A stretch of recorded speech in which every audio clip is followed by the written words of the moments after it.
नाज़रीन इकराम, मेरे साथ मौजूद हैं chief executive officer ZUK old home. ZUK क्या है, इसके बारे में फ़खर भाई मेरे साथ मौजूद हैं। आइए इनसे बात करते हैं। अस्सलाम वालेकुम फ़खर भाई। वालेकुम अस्सलाम, क्या हाल है जी? अल्हम्दुलिल्लाह, सबसे पहले तो आपका बेहद शुक्रिया कि ईद उल फितर के दिन आपने हमें वक्त दिया। मुझे ये बताइएगा कि ये कितने अरसे से आप चला रहे हैं और ये ख्याल कैसे आ गया? ये हमने लास्ट ईयर यकम जनवरी को स्टार्ट किया था। ये मैं और मेरे कज़न हैं ज़ीशान, जो कि यूके में होते हैं। हम अपन कोलैबोरेट करके तो ये इसको चला रहे हैं। ये ऐसे समझें कि हमारी फैमिली का। तो फ़खर भाई, कितने आपके पास मर्द और ख़वातीन हैं जिनकी एज, मैं देख रहा हूँ यहाँ पे तकरीबन सारे 60 साल से ज़्यादा एज के लोग हैं आपके पास? जी, मेरे पास इस टाइम 16 बुज़ुर्ग हैं। तो उसमें मोस्टली जो है वो तकरीबन 60 से ऊपर हैं। दो पेशेंट हैं जो 50 से नीचे हैं। उनमें भी एक सीपी है जिसकी उम्र तकरीबन 25-26 साल है, और एक जो हैं वो 45 साल के हैं, और वो भी चल नहीं सकते, क्रॉलिंग करते हैं। चल नहीं सकते, क्रॉलिंग करते हैं। फ़खर भाई, बहुत मुश्किल होता है। आप खुद भी माशाल्लाह शादीशुदा होंगे, बीवी बच्चे होंगे, इनको भी वक्त आप दे पा रहे हैं। कैसे कैसे कहानियाँ होती हैं आपके सामने, कैसे कैसे लोग इन बुज़ुर्गों को आपके पास छोड़ के जाते हैं? देखिए जी, ये 16 बुज़ुर्ग नहीं, 16 किताबें हैं। और जब तक चलने फिरने के काबिल हों या काम करने के काबिल हों, उस वक्त तक घर से कोई नहीं निकालता। उसी वक़्त निकालते हैं कि जब वो किसी काम के काबिल नहीं रहते। तो इसमें मुख्तलिफ़ हर बंदे की अलग स्टोरी है। कुछ किसी की फैमिली जो है नहीं है, किसी की फैमिली एक्सपायर हो गई, किसी की फैमिली है वो रख नहीं सकते। हर नहीं, वैसे फ़खर भाई, ये ऐसे कौन से लोग होते हैं, मैं खुद हैरान हो जाता हूँ कि एक बाप एक माँ जो सारी उम्र इनको पैदाइश से लेकर जवानी की हदूदों तक पढ़ाती भी है, लिखाती भी है, चार दीवारी भी रहती है, फिर जब इनका वक्त आता है तो इनको घर से क्यों निकाल देते हैं? देखें, अगर आप इसको डीपली देखेंगे ना, तो जब भी किसी आप इन की पे रिसर्च करेंगे, तो आप एक बात पे निकलेंगे, आपके सामने आएगी कि बेसिक जो चीज़ है वो है दीन से दूरी। जब हम अल्लाह के अहकामात की नाफरमानी करते हैं, नफ़ी करते हैं, तो उसका ये रिज़ल्ट है। देखें, अल्लाह ने कुरान में फरमाया है कि अगर तुम अपनी औलाद की परवरिश हराम के रिज़्क से करोगे, मैं अल्लाह उन्हें तुम्हारा सरकश कर दूँगा। ठीक है? दूसरे नंबर यानी पे मुकाफ़ात अमल है फिर। दूसरे नंबर पे अल्लाह ताला ने ये कहा है कि अपने वालिदैन के साथ अच्छा सलूक करो। अच्छा सलूक करो। तीसरे नंबर पे अल्लाह ताला ने कहा है कि तुम्हारी विरासत तुम्हारे मरने के बाद कायम होगी। जब तक आपका एक सांस भी बकाया है, लफ्ज़ विरासत कायम नहीं होता।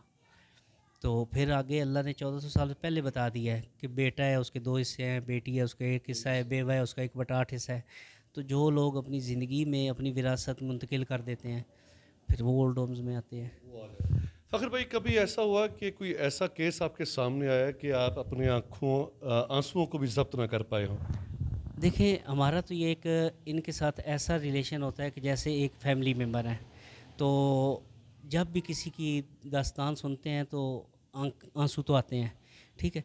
मोस्टली अफ़सोस उस वक़्त होता है कि जब कोई फ़ौत हो जाए और फैमिली मेम्बर्स में कोई भी उसकी डेड बॉडी रिसीव करने वाला ना हो। ऐसा वाक़या हो चुका है?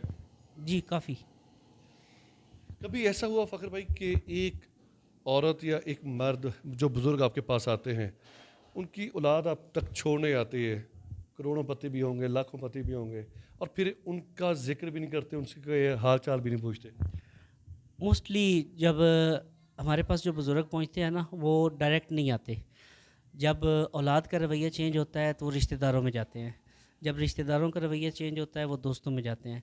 और मोस्टलियों को जब दोस्तों का रवैया चेंज होता है तो या फिर वो हमारे पास आते हैं या दोस्त छोड़ने आते हैं। औलाद घर में माहौल ऐसा पैदा करती है कि घर से कि निकले। खुद निकल जाएँ। फ़खर भाई, आपका तो मैं पहले भी शुक्रिया अदा कर चुका हूँ, दोबारा शुक्रिया इसलिए अदा कर रहा हूँ कि आपने हमें वक़्त दिया। आप अपनी तंज़ीम के बारे में बता दें कि इसको किसी ने, मुखय्यर हज़रात पाकिस्तान में बहुत से हैं जो खिदमत करने वाले होते हैं, जो देना चाहते हैं कि यार नेक काम में हमारे पैसे लगें।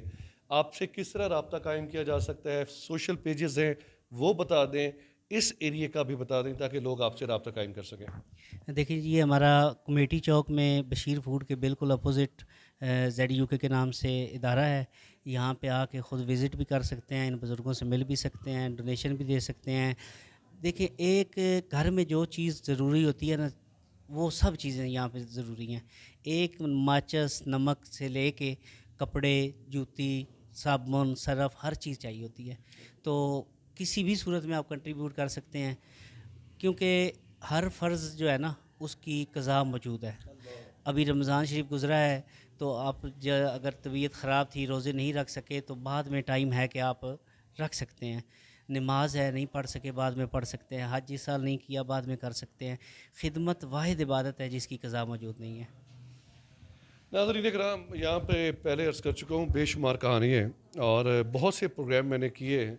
आज इंतहाई मैं दुखी अंदर से इसलिए हूँ कि ये वो शख्सियात हैं जिनको हमारी इस वक्त ज़रूरत है।